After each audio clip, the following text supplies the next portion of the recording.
నీ ధర్మాన్ని కర్తవ్యంగా నెరవేర్చు. అవును. లేదు తప్పు చేస్తున్నావా, రాజకీయాల్లో ఇన్వాల్వ్ అయిపోయి స్వామివారి పట్ల నువ్వు చేయాల్సిన పనుల్ని అపచారం చేస్తున్నావా, బాధ్యత వదిలేస్తున్నావా, స్వామివారిని అడ్డం పెట్టుకుని రాజకీయాలు చేస్తున్నావా, చాలా ప్రమాదం. భవిష్యత్తుకు సంబంధించి చాలా జాగ్రత్తగా ఉండాల్సి ఉంటుంది. కానీ ఒకటి సార్, టీటీడీలో ఏ ఇష్యూ రేజ్ అయినా సరే దానికి సంబంధించి ఇప్పుడు ఇదే చూసుకుంటే కరుణాకర్ రెడ్డి గారు చెప్పింది ఇదంతా పక్కకి వెళ్ళిపోయి, అప్పుడు జగన్మోహన్ రెడ్డి హయాంలో సరిగ్గా తిండి పెట్టలేదు, చాలా ఆవులను చంపేశారు.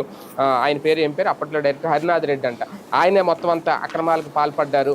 అంటే ఒక్కొక్క అంశానికి సంబంధించి ఒక్కొక్కరి పేరు అయితే తెర మీద తీసుకొస్తున్నారు. మొన్న ఆ ఈవో పేరు తీసుకొచ్చారు, అప్పట్లో జగన్ హయాంలో చేసిన ఈవో వల్లే మొత్తం ఇదంతా జరిగింది. ఆ పాలు దాంట్లో కూడా కల్తీ ఇది చేశారు, అది అక్రమాలకు పాల్పడ్డారు, వేరే డైరెక్ట్ ఇచ్చారు. మళ్ళీ ఇప్పుడు ఇందులో కూడా అంతే, ఒక పేరు తీసుకొచ్చి ఒక ఇష్యూని అయితే ఏంటి ఈయన చెప్పింది, అప్పుడు విజిలెన్స్ తనిఖీల్లో కూడా ఇవన్నీ బయటపడ్డాయి అనేది ఈవో శ్యామలరావు గారు చెప్పిన మాట. ఈ 3 నెలల నుంచి చనిపోయిన ఆవుల సంగతి ఏంటి, దీనికి లెక్క ఏంటంటే ఇది చెప్పరు. అంటే గోవులు చనిపోవడం ఇప్పుడు మనం అనుకుంటే ఓకే, ఒట్టిపోయిన ఆవులు చనిపోవడం లేదంటే అన్ని ఆవుల్లో చనిపోవడం సహజమే.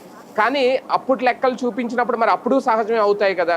ఇలాగా ఇప్పుడు దీనికి లెక్క చెప్పకుండా దానికి చూపించడం, ఎవరో ఒక వ్యక్తిని బ్లేమ్ చేయడం, అంటే అసలు విషయాన్ని పక్కదో పట్టించే ప్రయత్నమైనా ఇదంతా.